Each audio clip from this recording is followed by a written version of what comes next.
65 битв, 0 поразок. Легендарний Урус Шайтан, який ловив кулі голими руками і змушував султанів здригатися від страху. Але чому цей живий щит нації помер на самотній пасіці, покинутий усіма? Чому той, хто рятував тисячі людей із рабства, одного разу встромив ножа у спину власного гетьмана, назавжди перекресливши шлях до свободи?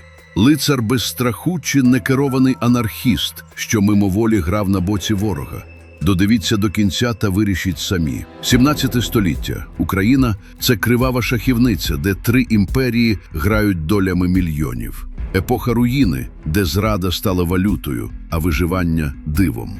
У цьому хаосі постає Іван Сірко. Незвичайний втікач, а освічений шляхтич із Поділля, який володів грамотою, але обрав шлях степового вовка. Він став обличчям Чортомлицької січі, отаманом, якого козаки обирали рекордні 12 разів. Суворий аскет, що жив у простому курені та їв із загального казана. Його авторитет був абсолютним. Він не прагнув багатства, лише волі Запорожжя. Для світу він був щитом християнства, але для офіційних гетьманів – некерованою стихією. Сірко ніколи не був командним гравцем. Він – самотній вовк, чия вірність належала не коронам, а степу. Перший розкол стався у 1654-му. Поки частина старшини схиляла голови перед московським царем у Переяславі, Сірко стояв рівно. Разом із Іваном Богуном він навідріз відмовився від присяги, вбачаючи у союзі не захист, а нове ярмо для козацьких вольностей. Його логіка була жорсткою – нужда закон міняє. Він міг укладати альянси з дияволом, аби лише зберегти автономію Січі. Але саме ця непохитність призвела до фатальної події, яку історики не можуть вибачити отаману досі. 1659 рік. Україна святкує неймовірний тріумф. Гетьман Виговський вщент розгромив московську армію під Конотопом. Доля незалежності вирішується в ці хвилини. І саме тоді Сірко завдає удару в спину союзнику. Поки кримський хан допомагає Виговському добивати ворога, Сірко здійснює зухвалий рейд на татарські улуси. Дізнавшись про погром вдома, хан негайно залишає гетьмана. Військова коаліція розпадається, Виговський втрачає булаву, а Україна занурюється у вогонь громадянської війни. Що це було? Подвиг рятівника, який визволяв полонених, чи короткозорість ватажка, що не бачив далі свого куреня? Сірко врятував сотні людей від неволі, але фактично допоміг Москві вистояти у вирішальний момент. Це була перша велика ціна його політики, за яку Україні довелося платити століттями. Поки Чигирин згорав у політичних інтригах після падіння Виговського, Сірко перетворив дике поле на територію власного залізного закону. Він не чекав ворога на порозі, він став тінню, що дихала султану в потилицю. Його стратегія була простою. Найкращий захист – це превентивний удар, що паралізує волю противника. Саме в цей час загартовується міф про Урус Шайтана, непереможного дракона, який за все життя не програв жодної стратегічної кампанії. Його очі в степу, пластуни-розвідники, контролювали кожен рух Орди за сотні кілометрів. Кожна така перемога робила його занадто великим для цього світу. І ті, хто ще вчора називав його героєм, уже готували для нього кайдани. Страх перед некерованою силою Сірка почав отруювати розум не лише в Стамбулі, а й у Москві. Імперії потрібна була його шабля, але вони ненавиділи його свободу. Для царя він став занадто небезпечним лідером, здатним у будь-який момент повернути зброю проти союзників. У 1672 році стається точка безвороття. Отамана підступно заарештовують у Полтаві за підозрою у зв'язках із заколотниками та без суду відправляють у крижане пекло на заслання до Тобольська. Легендарний Урус Шайтан, який не програв жодної битви, опинився в залізній клітці посеред Сибіру. Це була фатальна помилка. Як тільки Сірко зник із горизонту, Південний фронт миттєво розвалився. Орда відчула слабкість і хлинула на українські землі, випалюючи міста. Запорожжя відкрито заявило, без свого батька вони не підкорятимуться нікому. Ситуація стала настільки критичною, що навіть польський король Ян Собеський особисто писав московському царю, що без Сірка вся християнська Європа може впасти під ударами османів.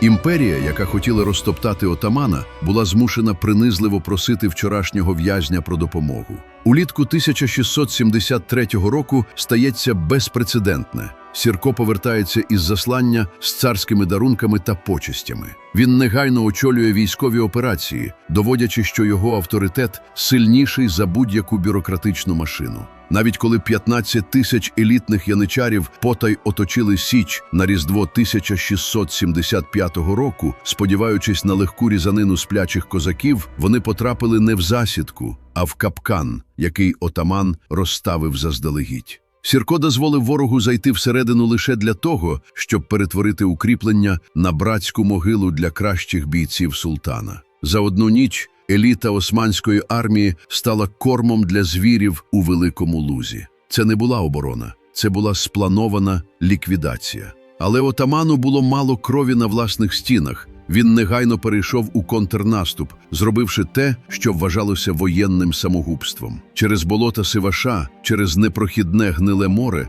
він повів козаків у саме серце Кримського ханства. Поки ворог чекав його на укріплених перевалах Перекопу, Сірко з'явився нізвідки, як привид, використовуючи ніч та знання степу як ідеальну зброю. 7 тисяч християнських душ були вирвані з вікового рабства. Це була найвищої проби логіка степового удару. Використати розпорошення сил ворога та завдати нищівного удару по його тилах. Проте цей тріумф завершився актом, від якого здригнулася історія. Серед звільнених невільників виявилося кілька тисяч тих, хто за роки полону прийняв іслам і відмовився повертатися в Україну. Для Сірка, який вважав православну віру фундаментом нації, це була остаточна зрада крові. Він наказав козакам вивести цих людей у степ і вирізати до останнього. Отаман вважав, краще вбити своїх, ніж дозволити їм розчинитися в ворожому світі та плодити нових ворогів.